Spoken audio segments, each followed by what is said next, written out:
Bueno, ¿qué tal? ¿Cómo estáis? Vamos a por la siguiente sesión. En este caso es la 11ª de nuestro Cineforum de este año. Y para esta siguiente sesión nos vamos a quedar en Italia una semana más, ¿vale? Antes de coger el pasaporte y los billetes e irnos en el viaje que os propongo para febrero, que ya os contaré en el siguiente vídeo. Vamos a quedarnos más por lo menos una semana más en nuestro continente antes de volver en marzo y seguir explorando más rincones del cine europeo que tengo preparados con cosas que son muy interesantes y, y que han quedado, digamos, un poco ocultas por el paso del tiempo, por la historia y por los grandes nombres que han cuajado, digamos, la historia del cine. Me gustaría ver también, cuando vengamos de nuestro viaje, pues alguna peli, bueno, de corte clásico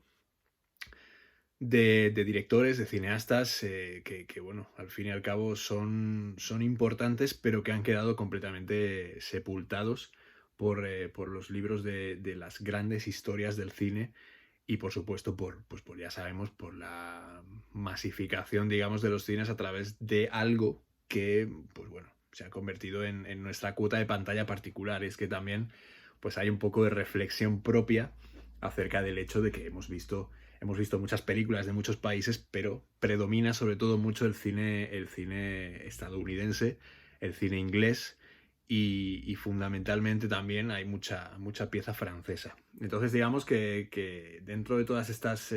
latitudes que incluso dentro de nuestro continente están entre nosotros, me apetece que investiguemos un poco también por todas esas películas y esos nombres, incluso americanos también, no hay ningún veto ni ninguna censura, que han sido importantes y han sido relevantes y que, bueno, digamos que en esta no recta final, pero bueno, en marzo, sí, en marzo ya podremos hablar de marzo-abril de recta final del curso, pues podamos intentar averiguar en qué lugar se encuentran dentro de la historia del cine y del nuestro en particular. Si nos suenan, si no, si son nombres de los que no teníamos ni idea, si son por el contrario gente a la que hemos escuchado y de la que hemos visto películas usualmente, pero bueno, eso ya será a partir del mes de marzo. Y de momento, pues bueno, volviendo al día 29 de enero, que es en lo que estamos, porque si no me voy ya por las ramas, nos vamos a quedar en Italia, como os decía. Hace un par de años, bueno, el año pasado, es que con esto del confinamiento no tengo las fechas nada claras, pero acordaos de cuando vimos, creo que en el vídeo anterior de introducción al Gran Atasco, os hacía referencia a aquella película multidirigida, dirigida a cuatro o cinco manos, que fue la de Signori Buonanotte, Signori Buonanotte, si lo he dicho bien, protagonizada por Marcello Mastroianni en aquel informativo en el que iban concurriendo diversas historias de índole social, la mayor parte de ellas en clave de comedia, un poco sátira, intentando hacer hincapié en determinados pecados de la sociedad italiana, bueno, más de la política, del sistema social de Italia, y que la verdad es que fue una peli bastante curiosa de ver, sobre todo porque los italianos han explorado diversas formas de contar lo mismo, pero a través de distintas maneras. Si tenemos en cuenta, bueno, además, señores y señores, Buonanotte fue del año 77-78, si no recuerdo mal, el Gran Atasco es del 79 y la película de hoy, como ya habéis visto en el título, Ensayo de orquesta, es de 1979 también. No sé, desconozco si, porque lo he intentado buscar, la verdad, y no he encontrado datos que me dejen nada claro, absolutamente nada. La película de hoy, que es una película rodada por Federico Fellini para la producción televisiva, para la RAI, la Radio Televisión Italiana, eh, desconozco si se llegó a estrenar antes del Gran Atasco o después. En cualquier caso, me da igual, porque las dos películas, o incluso las tres, si tenemos en cuenta aquella, digamos que se complementan muy bien. Me quiero fijar sobre todo en este programa doble que os propongo para estas 2 semanas, para estas dos últimas del mes de enero, porque la verdad es que es muy interesante ver cómo, a pesar de que, poniéndonos en el caso de que no el uno, Luigi Comencini y Federico Fellini, no hubiesen tenido noticia alguna de lo que estaban haciendo cada uno en su estudio de Cinecittà, Pues me gusta que hayan reflexionado prácticamente sobre lo mismo. A pesar de que Comencini escoge un relato de Cortázar para llevar a cabo su película en El Gran Atasco, tal como hemos analizado, Federico Fellini nace, todo lo que plantea, digamos, lo hace desde su propia manera de ver el cine. Entonces, digamos que es ahí donde me quiero detener. Si Comencini ilustraba la sociedad italiana, su decadencia y todo lo que proféticamente iba a terminar pasando, que era pues toda esa maraña política, esa importancia de la burguesía sobre sí misma, esa ausencia de socorro cuando más se necesita, cómo el ser humano se comporta entre ellos en un lugar tan peculiar, en este caso como es una autopista hacia un lugar de vacaciones, como ya hemos visto en la clase del día 22, que es mañana, según se está grabando este vídeo, hoy, según veáis el vídeo, o cuando sea, la clase del día 22 de enero. Pero digamos que Fellini, en esta película, que además no hemos visto, que yo recuerde, no hemos visto ninguna película de Federico Fellini en los 7 años, o casi 7 años, que llevamos juntos haciendo este Cineforum. Desconozco si habéis visto alguna en sesiones anteriores y tal, espero que sí. Pero digamos, o me suena que sí haber leído alguna. Pero digamos que ensayo de orquesta, digamos que es una de las propuestas calificadas luego por los críticos y los expertos como obras menores. A mí ensayo de orquesta me parece una película bastante superior a muchos trabajos de Fellini, con bastante más predicamento crítico, porque sobre todo casa muy bien con la situación de la Italia de aquella época. No quiero ser pesado introduciendo la cuestión fundamental y fundacional quizás de la nueva sociedad italiana desde un punto de vista cinematográfico, que fue el asesinato de Aldo Moro, que digamos que es capital para toda la sociedad de todos los estamentos en Italia porque supuso una consecución del auge de la violencia tan extremo que se vivió en Italia. Digamos que gracias a este asesinato, a este hecho, todo el mundo, todos los estratos sociales tomaron conciencia de que había un punto en el que, una línea roja, digamos, que no se podía cruzar, un punto que no se podía pisar. Entonces, digamos que Comencini por su lado y Fellini en este caso, lo que hacen es trabajar sobre esa idea. Si Comencini fue un poco más bestia, podemos decir, a la hora de cambiar de registro su película, a la mitad más o menos del metraje, un poco más allá de la mitad, y demostrar con un ejercicio nada sutil lo que era el ser humano en connivencia, en convivencia consigo mismo, digamos que Fellini lo que hace es identificar a la sociedad italiana del momento en este ensayo de orquesta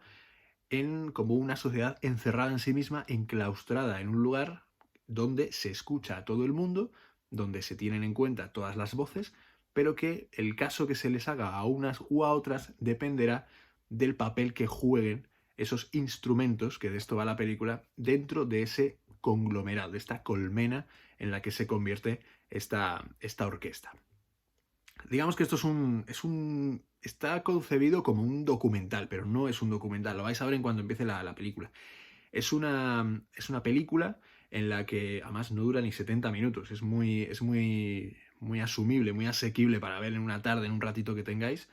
y además es muy ligera, o sea, no es una película de 2 horas y media de Fellini, críptica, donde todos los elementos forman parte del imaginario de Fellini y hay que estar prácticamente con un libro al lado para intentar descifrar qué es cada cosa. Aquí no, aquí es una asunción de libertad que tiene Fellini y que traslada a esta película. Nos situamos en una iglesia, en una ermita, si no recuerdo mal, de unas proporciones pequeño-medianas, vamos a decirlo así, donde se va a llevar a cabo un ensayo de una orquesta. Y un equipo de televisión se traslada hasta ese ensayo para grabarlo y hacerle preguntas a los músicos, hacerles preguntas a todos los músicos para que hablen. Entonces, a lo largo de la película vamos a ver cómo interaccionan entre ellos, el papel que para ellos juega su instrumento con respecto a los demás y al papel que tiene la orquesta, y con todo esto identificaremos diversas maneras de identificar a cada uno de los roles que existen dentro de una sociedad. Tampoco os quiero contar mucho más porque la película va a ir poco a poco creciendo, va a ir teniendo y tomando una serie de decisiones y digamos que Fellini las ejecuta de una manera bastante, para mi gusto, brillante. Me parece una película sobresaliente. Además, digamos que en todo este contexto de violencia, a pesar de ser la película del mismo año, las dos, el Gran Atasco y este ensayo de orquesta, digamos que me encanta ver la simbiosis que hay entre las dos películas y sobre todo que cuando analicemos el próximo día 29 la película podamos encontrar puntos en común o nexos que nos unan a la película de Comencini que analizamos la semana pasada. Bueno, la semana pasada que analizamos la pasada clase del día 22 y que vais a ver para el viernes que viene. El lío padre. Entonces, digamos que a pesar de que es, a ver, normal también que se considere una obra menor, porque teniendo en cuenta que las obras mayores son demasiado mayores, pues evidentemente nos situamos a finales de la década de los 70, es decir, Fellini ya ha rodado Roma, que fue en 1972, Amarcord, que es en 1973, y Casanova en 1976. Luego, en 1980-81, no recuerdo el año exactamente, rueda La ciudad de las mujeres, y luego ya, y La nave va, y todas las películas que ya determinan el testamento cinematográfico del director de Rimini. Entonces digamos que esta película, en su corta duración, concentra muchísimos factores que hacen que podamos identificar, digamos, la situación de peligro extremo que se vivía o que se notaba a través del arte, sobre todo. Marco Bellocchio también trabajó sobre este tema a través de diversos documentales o películas como Las manos en los bolsillos, donde se detenía muy específicamente en el papel de la burguesía dentro de la sociedad italiana. Y digamos que Fellini lo que hace es ejecutar esta orquesta donde van a pasar cosas, donde todos los estamentos tienen algo que decir, e incluso me gustaría que os fijarais también en el rol que tiene, que además me parece muy jugoso, el propio director de la orquesta y el concepto de poder que tiene. Es un concepto muy germánico, muy antiguo, no quiero tampoco tal, pero muy antiguo de poder, que también entronca con parte de la tradición de principios del siglo XX de Italia. ¿Vale? No, tampoco quiero deciros mucho, pero os digo todo. Entonces, digamos que en todo este abanico de herencias políticas y sociales en las que se mueve Italia, digamos que es donde hace su ejercicio Federico Fellini. Está de actualidad Italia también, no sé si os habéis enterado, porque entre tantas cosas que han sucedido últimamente, ha pasado un poco desapercibido, pero hay un gráfico, os lo pasaré, el otro día lo encontré, creo que en el diario El País, o en La Vanguardia, no recuerdo ahora mismo dónde, donde se hace una lista de todos los primeros ministros que ha habido en Italia desde el año 1990, si no recuerdo mal. Y la cifra es apabullante. O sea, aquí tenemos un presidente del gobierno cada 4 años, algunos 8, porque Aznar y Zapatero estuvieron 8, si no recuerdo mal. Y sí, no hay Zapatero, no sé si Rajoy, en fin, tengo un lío ya de presidencias de gobierno increíbles entre unas y otras. El caso es que, bueno, y Felipe estuvo 12, si no recuerdo mal, o 14 años. Entonces, digamos que en Italia los primeros ministros tienden a durar muy poco, sobre todo porque hay intereses debajo de alfombras que dicen que los senadores que se pasan de un grupo a otro, o intereses que van creando, digamos, otros intereses que a su vez van afectando a otros políticos y que al final acaban tumbando a los gobiernos en cuestión. De hecho, salen tecnócratas, Mario Monti, acordaos de Mario Monti cuando tumbaron al gobierno al tercer gobierno de Berlusconi, si no recuerdo mal, el propio Berlusconi, como luego ha sido retratado en diferentes películas. O sea que estamos, digamos, en una época en la que Italia es muy jugosa para analizar desde el punto de vista político, más incluso que Estados Unidos, que es lo que nos han metido por los ojos estos 4 últimos meses. Pero bueno, ahora mismo digamos que la situación en Italia es, en medio de la pandemia, pues evidentemente es un poco más delicada y por eso este ejercicio de memoria política viene bien que lo hagamos y que pisemos Italia por última vez, digamos, en este año y, y nos dejemos llevar sobre todo por el Fellini, que se mantuvo fiel a su estilo y a sus ideas y a sus pensamientos hasta el último día, hasta la última película que hizo. Digamos que esta peli, la ensayo de orquesta, se sitúa justo en la frontera, bueno, y el Gran Atasco también, evidentemente, se sitúa en la frontera entre los clásicos directores del cine italiano, es decir, el tardo fin del neorrealismo, el tardío, perdón, fin del neorrealismo, y luego el cine social que practicaron, pues gente como por ejemplo los Taviani, que ya hemos visto La noche de San Lorenzo, o el año pasado César debe morir, el cine social de los Taviani, o de Nanni Moretti, que también es otro de los nombres clave del cine italiano de finales del siglo XX. y todos los ejercicios estéticos, muchos son herederos de Fellini, pero evidentemente la consecución, digamos, de los detalles más personales pertenecen al director, de Rimini. Los detalles puramente de imitación, estéticos, de Tornatore, de Garrone o de Sorrentino, por ejemplo, ya pertenecen a otra etapa en la que hay más, digamos, más forma que fondo. Acordaos, si no, de cómo se hace una crítica. Bueno, Sorrentino en este caso hace una crítica velada en El Caimán a Berlusconi y luego la transforma en una crítica muy elegante en la serie aquella que estrenó con Tony Servillo que se llama Silvio y los otros. El Caimán la tenéis en Filmin y Silvio y los otros la tenéis en Movistar, los que seáis abonados. Por lo demás, digamos que, bueno, recordaros eso, 69 minutos de duración, no es un documental, pero parece un documental. De hecho, Fellini es el que hace, no sale, pero aparece como voz en off, preguntándole a los músicos qué situación tienen, cómo se encuentran, qué instrumento tocan, para qué sirve, etc. Digamos que es la persona que se encarga de ir llevando más o menos el ritmo vocal, o el ritmo informativo, mejor dicho, de la película. Así que nada, espero que la disfrutéis, comentamos la peli el día 29 y hacemos un poco a ver si la simbiosis entre el Gran Atasco y Ensayo de Orquesta es cierta, y luego trabajamos también sobre todos los elementos que podamos ver en la película. Os pido por favor que me digáis pues todo lo que os llame la atención, que hay muchas cosas, y sobre todo que trabajéis el concepto de lo sutil en Federico Fellini.